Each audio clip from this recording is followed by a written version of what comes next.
Baiklah, kita lanjut. Selanjutnya kita akan membahas berdiskusi mengenai rancangan sintesis asam sinamat. Nah, pembahasan yang pertama kita masuk ke mekanisme atau prosesnya. Nah, bagi teman-teman yang bersedia untuk menjelaskan mekanisme dari sintesis asam sinamat, dipersilakan. Izin menjelaskannya, moderator. Kepada saudari Kusoi, dipersilakan. Terima kasih, moderator Melviza. Tolong share screen.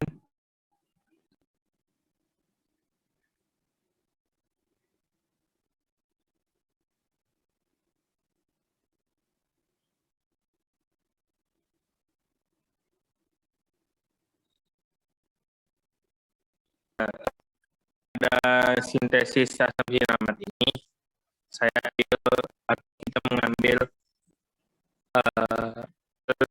reaktannya, yaitu benzaldehida asam, andrihidrat asetat, dan juga katalisnya yaitu adalah natrium andrihidrat asetat.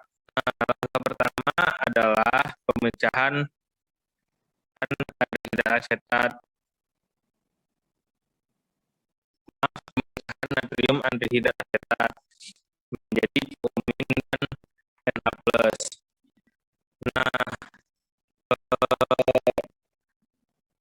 CH ini maksudnya tadi CH3CO ini sebagai ion base dan akan mengabstraksi hidrogen alfa dan hidrat asetat dan akhirnya akan membentuk karbanion. Nah, setelah terbentuk karbanion, langkah kedua ada maka selanjutnya karbanion akan menyandingkan. Nah, pada struktur benzaldehid tadi akan menuju oksigen, kemudian karbon bermuatan positif. Nah, muatan negatif karbanion akan menempelkan pusat positif. Itu terjadilah protonasi dan terbentuk. Lalu setelah itu terjadi dehidrasi, kehilangan air. Nah, ini disebabkan karena terjadi perputaran atom yang mana H+ dengan pembentukan ikatan rangkap sehingga alfa beta adenuh dan hidrat ini akan mengalami hidrolisis. Nah, akhirnya ada penguraian asam di anhidrida atau terputusnya ikatan sehingga terbentuklah asam dan asam asetat. Itu adalah penjelasan reaksi dari saya. Kembalikan ke moderator. Saudara Kusoi atas penjelasannya. Kepada teman-teman dipersilakan ingin mengajukan pertanyaan atau menyampaikan penjelasan yang telah dijelaskan oleh saudara Kusoi, dipersilakan. Izin bertanya, moderator. Dipersilakan. Baiklah, saya ingin menanya mengapa pada tahapan tersebut terjadi dehidrasi sehingga harus dihidrolisis. Tahapan itu menjadi rumit untuk menghasilkan asam sinamat. Pertanyaannya, saudara Putri.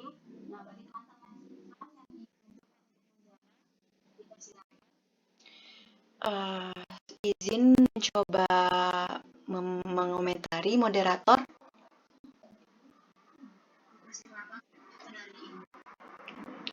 Nah, baiklah, tadi kan Putri bertanya terkait adanya dehidrasi dalam tahapan yang sudah dijelaskan oleh Kusairi tadi. Nah, menurut saya di sini karena di situ kan itu kan dipakai reagennya itu anhidrida asetat. Nah, jadi anhidrida asetat ini kan tadi udah ada karbanion, pembentukan karbanion. Nah, menurut saya karbanion pada anhidrida asetat ini tuh bersifat kurang reaktif. Jadi kurang reaktif sehingga dia tuh kekurangan elektron, kekurangan pasangan elektron pada karbon alfanya, pada hidrogen alfanya tadi. Nah, ini akan membuat tuh agak susah untuk bereaksi dengan atom karbon-karbonilnya yang dari benzalhida, sehingga untuk membentuk alfa beta yang sudah ada itu akan lebih rumit lagi prosesnya. Jadi jadi itu kekurangan H2O, adanya dehidrasi karena kekurangan elektron tadi, jadi dia dehidrasi. Nah, kalau dehidrasi maka diperlukan itu penambahan air atau biasa kita sebut hidrolisis. Nah, dengan hidrolisis inilah maka terbentuklah asam sinamat dengan alfa beta yang tak jenuh. Begitu. Terima kasih moderator. Saya kembalikan ke moderator.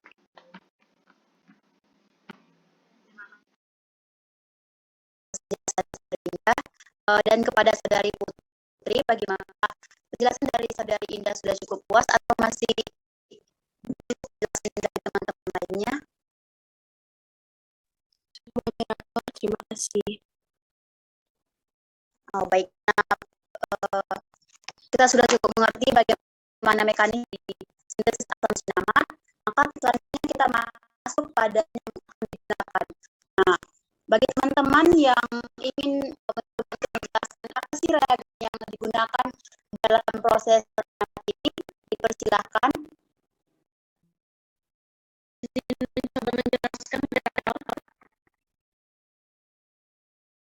Dipersilahkan Saudari Rosa. Di sini reagen yang digunakan yaitu anhidrid asetat. Nah, karena pada jurnal yang kita creation ini menggunakan reaksi Perkin, di mana terjadi kondensasi aldol antara benzalhida dan anhidrida asetat dengan adanya asetat yang bertindak sebagai katalis. Nah, pada asam sinamat diperoleh dengan sintesis Perkin yang menggunakan benzalid dalam anhidrida asam asetat yang sama seperti garam asetat dari logam alkali, di mana reaksi Perkin ini adalah metode yang paling sering digunakan untuk sinamat dan turunannya. Tetapi reaksi ini memiliki kelemahan, yaitu ini adalah reaksi aldehida di lingkungan yang menghasilkan produk samping. Nah, apalagi reaksi ini membutuhkan lama, yaitu antara 4 sampai pada suhu yang tinggi. Baiklah, cukup moderator. Terima kasih Rosa atas penjelasannya, dan dapat disimpulkan berarti dari Rosa bahwa reagen yang digunakan pada sintesis asam sinamat ini yaitu menggunakan reagen anhidrida asetat dengan menggunakan reaksi yaitu reaksi Perkin. Nah, teman yang ingin menyanggah atau mengajukan pertanyaan dipersilahkan. Moderator. Dipersilakan kepada Adel. Baiklah, di sini saya tadi kan Rosa menyebutkan bahwa reagen yang digunakan yaitu anhidrida asetat. Apakah ada reagen lain yang digunakan selain anhidrida asetat? Terima kasih, moderator. Terima kasih atas pertanyaannya, Adel. Dan kepada teman-teman yang ingin menjawab atau menambah atau memberikan jawaban dari pertanyaan saudari, dipersilahkan, yaitu mengenai reagen apa yang dari anhidrida asetat yang perlu digunakan dalam sintesis asam sinamat.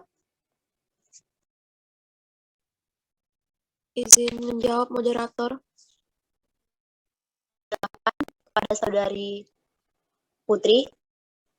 Reagen lain yang dapat digunakan dalam sintesis asam sini itu bisa menggunakan asam malonat. Senyawa ini mempunyai hidrogen alfa karbonil yang nantinya dalam proses reaksi bisa membentuk suatu asam sinamat. Terima kasih, moderator. Terima kasih adanya Saudari Putri, yaitu reagen yang perlu ditambahkan yaitu yang bisa digunakan selain anhidrida asetat yaitu asam malonat dengan hidrogen alfa dan dengan gugus karbonil. Kepada Saudari Adel, apakah jawabannya bisa diterima? Bisa. Baiklah, kita masuk kepada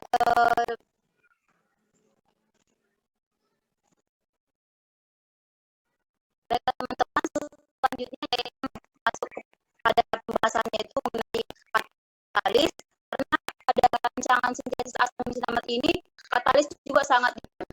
Nah, bagi teman-teman yang bersedia untuk membahas katalis yang diperlukan dalam sintesis asam sinamat ini, dipersilahkan. Izin moderator. Silakan kepada Saudari Adel. Baiklah, di sini saya coba tentang katalis yang dimana sintesis asam sinamat ini, katalis yang digunakan itu agar terbuat asam sinamat yang baik itu digunakannya suatu basa yang tidak yang dimana pada jurnal ini dipakai katalis natrium yang sebagai basa yang dalam tahap reaksinya itu ion asetat akan membantu pembentukan ion sehingga nantinya ion asetatnya yang akan mengikat H yang ada pada salah satu ikatan C di asetat dan membentuk asam asetat. Hal ini mempengaruhi dalam pembentukan asam sinamat yang efektif dan terima kasih. Saya kembalikan kepada moderator. Terima kasih Saudari Adel atas penjelasannya, dan kepada teman-teman yang ingin menyanggah atau memberi pertanyaan mengenai katalis dari sintesis asam sinamat ini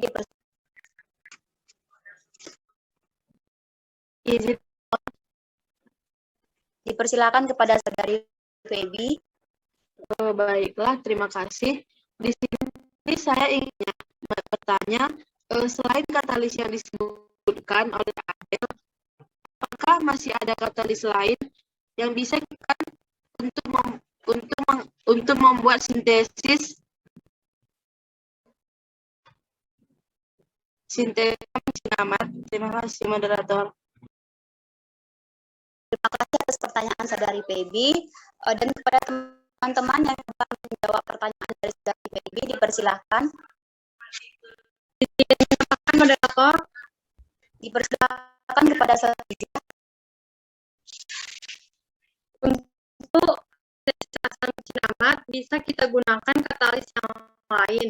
Misalnya jika kita menggunakan reaksi yang lain seperti reaksi Konev-Nagel bisa digunakan dengan penggunaan katalis berupa dietilamina mempercepat reaksi yang terjadi. Dietilamina akan mengisi suatu proton alfa dari asam malonat sehingga karbonion asam malonat. Karbonion asam malonat ini lebih reaktif dikarenakan adanya kelebihan pasangan pada atom karbon alfa. Terima kasih, moderator. Terima kasih atas jawabannya, Saudara. Selanjutnya kita masuk kepada energi. Nah, tadi teman-teman tadi sudah menjelaskan mengenai katalis, sekarang yaitu mengenai energi. Nah, jadi rancangan sintesis asam sinamat ini dibutuhkan energi. Dan kepada yang ingin mencoba untuk menjelaskan bagaimana sih energi yang dibutuhkan sintesis asam sinamat ini, dipersilahkan. Izin moderator. Dipersilakan kepada Saudari Putri. Pada percobaan sintesis asam sinamat ini ditinjau dari reaksi saat pembentukan karbonion, yang mana di sini mempunyai energi yang cukup untuk melakukan penyerangan. Dalam reaksi reaksi ini membutuhkan energi yang tinggi yang nantinya bisa melakukan penyerangan dengan baik. Terima kasih, moderator. Terima kasih atas penjelasan Putri, dan dapat disimpulkan bahwa energi yang digunakan yaitu energi. Nah, kepada teman-teman dipersilakan untuk mengajukan pertanyaan atau menyanggah dari penjelasan Saudari Putri. Izin mengajukan pertanyaan, moderator. Dipersilakan kepada Saudari Melviza. Tadi untuk reaksi sintesis asam nitrat digunakan energi yang tinggi. Nah, jadi bagaimana hasil dari produk akhir jika reaksi pada sintesis asam ini kita gunakan energi yang rendah atau tidak begitu? Terima kasih pertanyaannya Saudari Melviza, dan kepada teman-teman untuk menjawab pertanyaan dari Saudari Melviza. Izin moderator. Saudari Adel. Baiklah, di sini saya akan menjawab pertanyaan dari Melviza, yang dimana produk akhir yang dihasilkan jika pada reaksi menggunakan energi yang rendah atau tidak begitu tinggi. Nah, maka reaksi ini tidak mengarah ke produk atau tidak dapat melawan reagen, sehingga nanti berkemungkinan ada reagen awal yang lagi terbentuk. Terima kasih, moderator. Terima kasih atas jawabannya Saudari Adel. Pada Saudari Melviza, bagaimana atas jawaban Saudari Adel? Apakah Baik, moderator, terima kasih. Jawaban Adel sudah cukup membantu. Baiklah, selanjutnya kita masuk kepada pada materi suhu. Ini sangat diperlukan juga pada sintesis asam sinamat. Nah, pada teman-teman yang ingin mencoba untuk menjelaskan bagaimana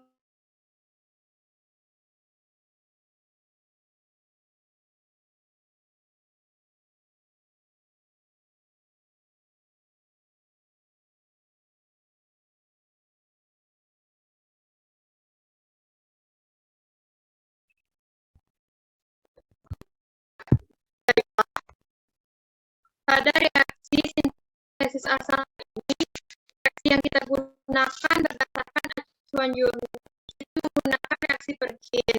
Nah, di sini Perkin membutuhkan suhu yang begitu tinggi, dikarenakan tadi sudah dijelaskan oleh Saudari Rosa bahwa pada reaksi ini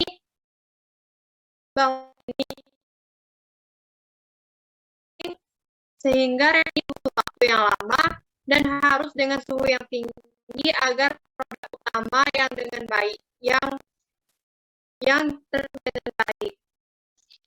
Terima kasih, moderator. Terima kasih atas penjelasannya Saudari Melviza, dan kemudian dipersilakan untuk mengajukan pertanyaan.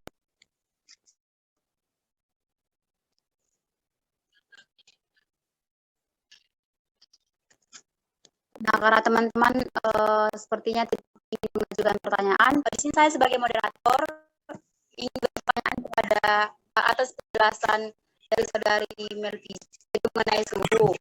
Nah, jadi kan faktor pendukung dalam sintesis asam salah satunya yaitu suhu dan lama waktu pemanasan.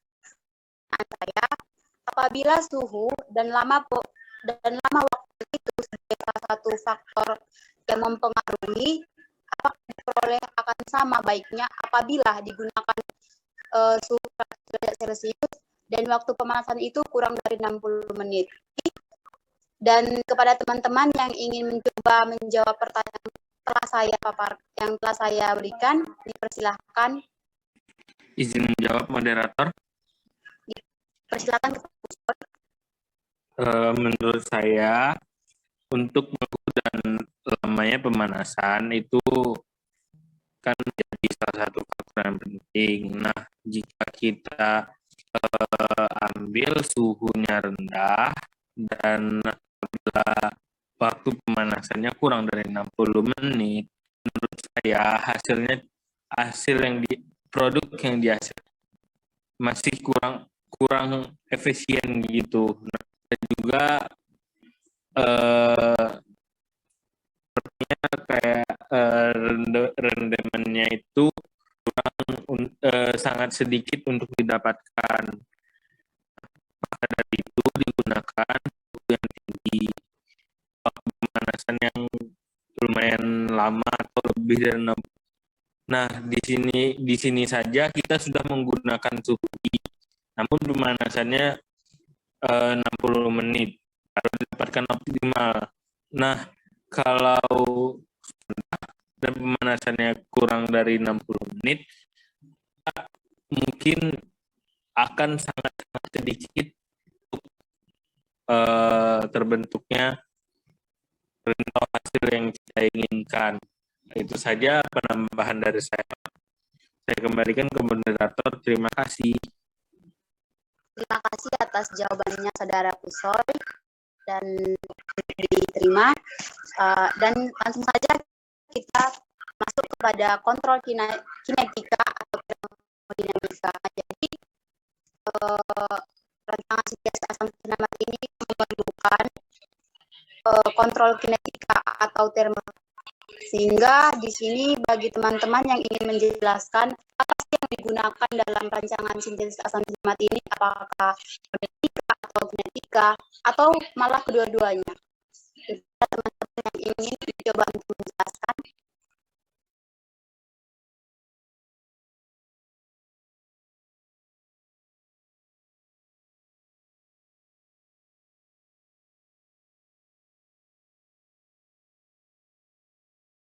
Kinetika atau termodinamika yang digunakan asam senamat, dipersilakan.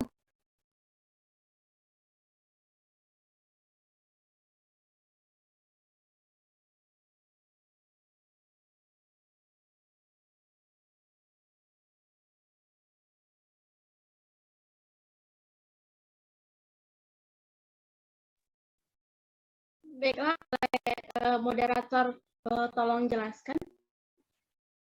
Baik, terima kasih. Di sini saya mencoba untuk menjelaskan bagaimana kontrol apa yang digunakan pada rancangan sintesis asam. Jadi dilihat di mekanisme yang telah dijelaskan dari awal mencapai kontrol kinetika atau termodinamika. Menurut saya di sini pada reaksi pada sintesis asam senamat ini yaitu menggunakan kontrol termodinamika dan kinetika.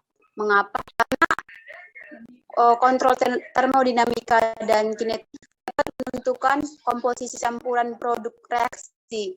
Jika jalur bersaing itu mengarah pada produk yang berbeda, selektivitas dari pengaruh kondisi reaksi tersebut. Itu juga ini menggunakan kontrol termodinamika dan karena bersifat reversibel dan kondisi reaksi ini juga memerlukan suhu yang tinggi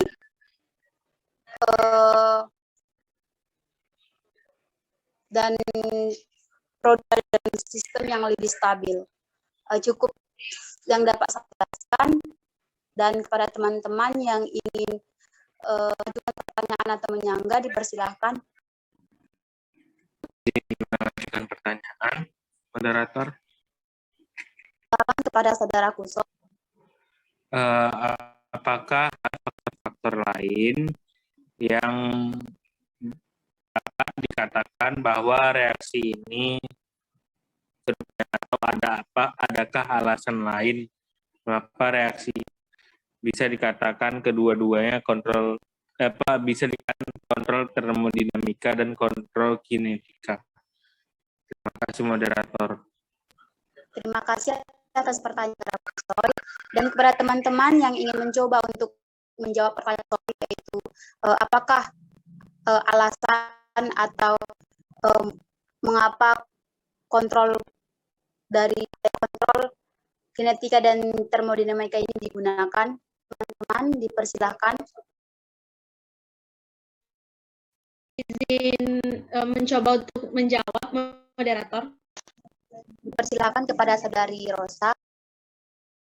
Terima kasih untuk kesempatannya. Nah, saya di sini tadi saya ingin menambahkan kenapa faktor dari termo itu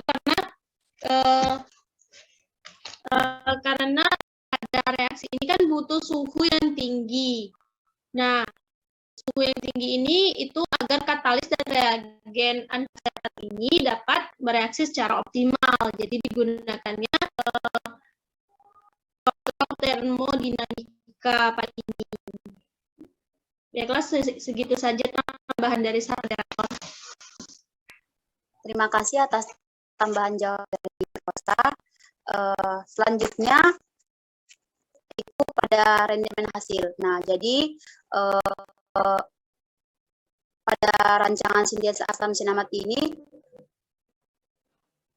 bagaimana sih rendemen hasil yang diperoleh? Teman-teman yang ingin mencoba untuk menjelaskan rendemen hasil rancangan sintesis asam sinamat, jurnal yang telah dijadikan sebagai acuan, dipersilakan.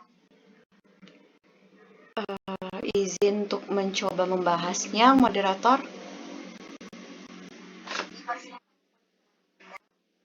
Nah, baiklah.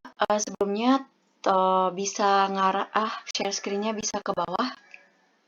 Nah, di situ senyawa hasil sintesis yang diperoleh memiliki rendemen 4,98%. Nah, di sini yang didapatkan dari jurnal yang sebagai acuan ini itu rendemennya 4,98%. Nah, yang artinya reagen yang dipakai yaitu benzaldehid sebanyak 95,02%. Dan produk asam sinamatnya terkontaminasi 4,98%. Nah, hal ini produk yang terbentuk dengan jumlah yang sedikit dan tidak diinginkan. Karena dari mekanisme yang telah sudah dibahas dari awal tadi, bahwa pada sintesis asam sinamat ini terjadi kondensasi antara gugus karbonil benzaldehid dan gugus metil teraktivasi dari anhidrida. Nah, aktivasi gugus metil sebagai nukleofilik dilakukan dengan penambahan katalis basa tadi, yaitu CH3CONA. Pada tahap terakhir proses tadi, itu mengalami dehidrasi yang mana kekurangan H2O dengan adanya anhidrida asetat panas tadi yang sebagai reagen. Nah, oleh karena itu, katalis ini membuat rendemen yang dihasilkan itu sangat kecil karena basa lemah tadi, ion asetat, itu harus bereaksi dengan asam lemah atau reagen tadi anhidrida tadi yang butuh energi yang sangat tinggi atau cukup untuk melawannya. Nah, karena adanya dehidrasi sehingga butuh hidrolisis juga, nah maka reaksi itu berjalan sangat lambat. Jadi katalis ini tuh dinilai kurang efektif dalam pembentukan asam sinamat. Begitu menurut saya. Saya kembalikan kepada moderator. Terima kasih atas penjelasannya, Saudari Indra, dan dapat disimpulkan bahwa rendaman hasil yang didapat dari sintesis asam sinamat ini, yaitu dengan menggunakan katalis asetat, yaitu diperoleh 4,9%. Nah, kepada teman-teman yang ingin menyangka atau mengajukan pertanyaan, silakan. Izin bertanya. Dipersilakan kepada Saudara Rosa. Nah, baiklah, terima kasih atas kesempatannya, moderator. Yang ingin saya tanyakan di rendemen tadi, bagaimana agar si katalis CH2ONA ini bisa efektif dan menghasilkan rendemen yang tinggi. Terima kasih. Terima kasih kepada saudari Rosa dan kepada teman-teman yang ingin coba menjawab pertanyaan dari Rosa, dipersilakan.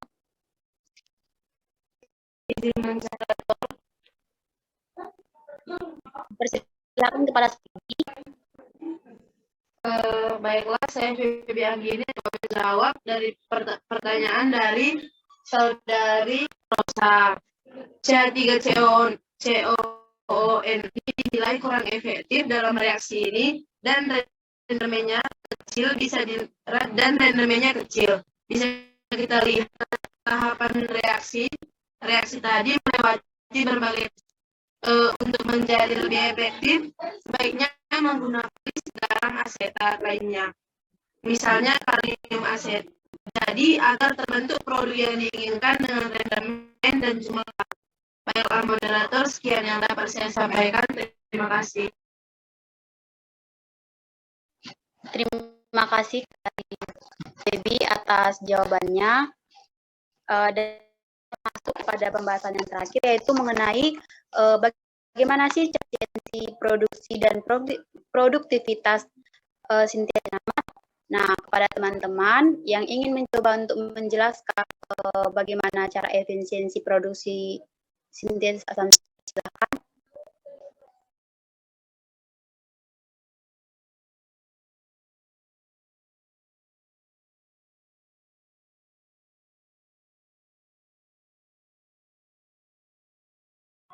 Sekali lagi kepada teman-teman ingin mencoba menjelaskan bagaimana cara efisiensi produksi dan asam sinamat, dipersilakan. Baiklah, izin membahas moderator. Dipersilakan kepada saudari. Baiklah, di sini saya akan mencoba menjelaskan, yaitu selain penggunaan reagen katalis yang dapat mempengaruhi keefisienan sintesis. Maka dengan cara lain juga bisa kita gunakan apabila kita ingin mengefisienkan, harus meningkatkan rasio mol dari bahan yang digunakan.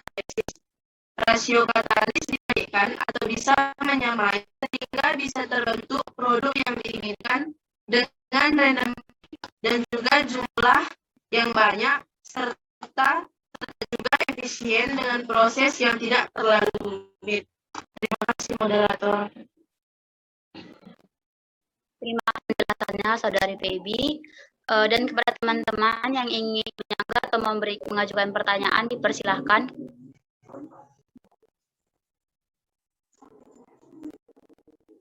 Pak, izin untuk mengomentari, moderator. Persilakan saudari Indah. Nah, baiklah, di sini saya akan mengomentari apa yang dibahas oleh Febi tadi. Kan tadi Febi menjelaskan itu tuh harus ditingkatkan rasio mol, terus juga rasio katalisnya. Nah, di sini saya ingin sedikit bertanya, bagaimana caranya kita tuh memperkirakan rasio mol dan katalis agar suatu reaksi itu bisa efektif serta produktif? Terima kasih moderator.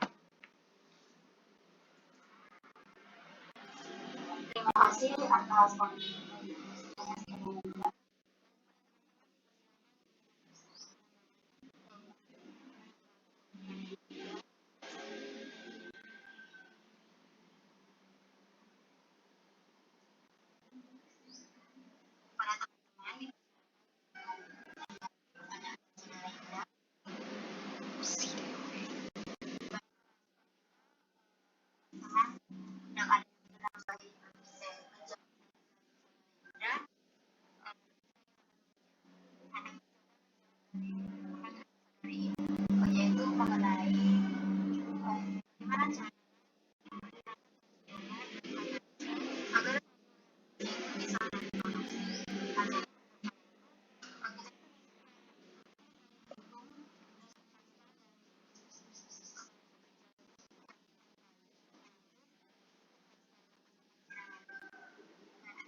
Cukup moderator.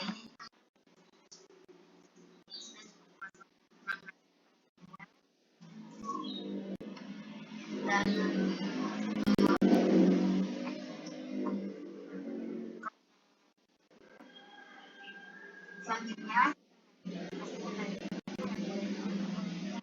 asam sinamat ini.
Dan juga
Sore, terima kasih.